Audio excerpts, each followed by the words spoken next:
Good afternoon. This is Eric over at 12 String Theory. I got a lot of Godin guitars here in the shop, as I've been telling everybody.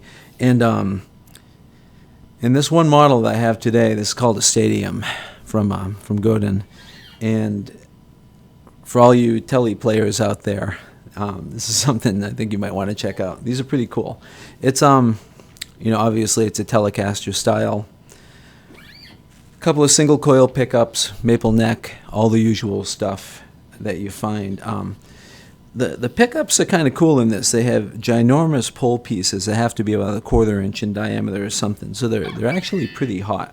But other than that, the controls are typical for what you'd find in a Telecaster with a single volume and a single tone. There's no push-pull controls or anything like that.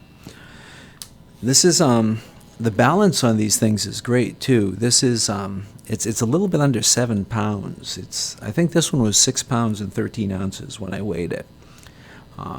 So I hate to compare stuff to Fender, because you got to give Fender a lot of credit because they invented these things basically. But the balance on this guitar is outstanding, and just the build quality is outstanding also. You have a basswood body, which I think adds a lot to the weight and probably the sound of it also. Like I said, a maple neck, Godin tuners. They have this really cool kind of vintage style bridge where they have brass saddles for each pair of strings.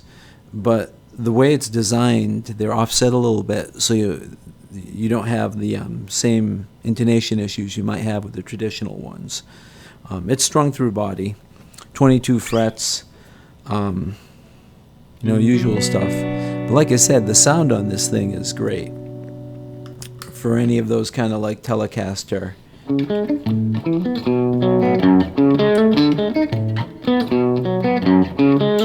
If I can remember how to play these different things. This is in the middle position. Both pickups kind of blended together.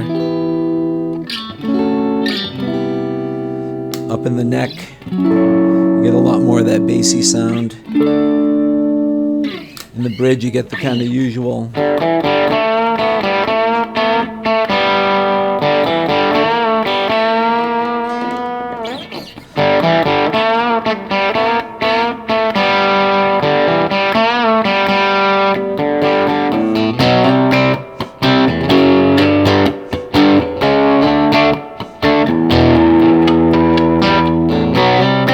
You get that really nice, like, twangy, a little bit gutsy sound that you get from Telecasters that have hot pickups in it. That's really neat.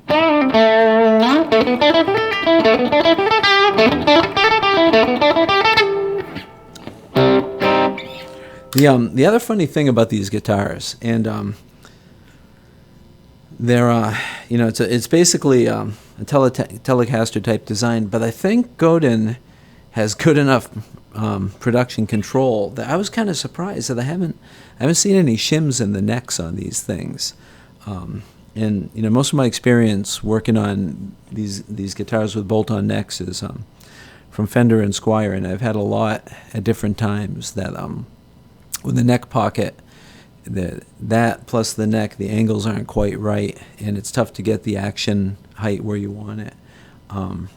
So a lot of times you have to reshim them. But like I said, based on what I've seen so far, I think these are built to a tight enough tolerance that the necks don't need to be shimmed, which is kind of cool, because like I said, all in all, the quality on these things is outstanding.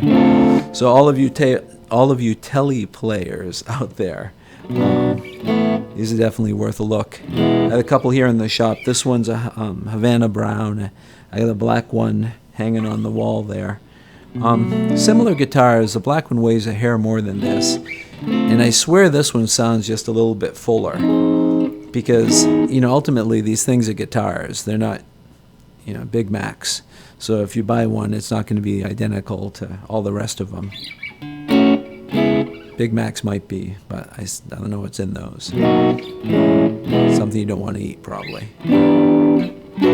One thing I have to say, that the finishes on these, it's they're pretty thin compared to, especially like the Mexican-made guitars where they have that heavy poly coating on them. So they're basically dipped in plastic. But these things, the finish just makes them really nice to handle and play. And it just feels like a real quality instrument as a consequence. It doesn't hurt the sound, but the feel means a lot for these things too.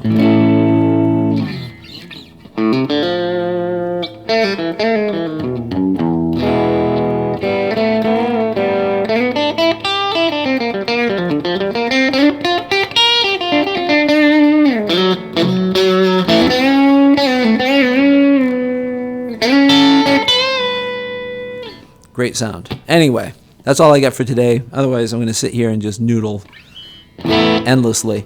Come by, check them out. Like I said, Godin Stadium. Cool guitars. Hope to see you soon. Take care. Bye now.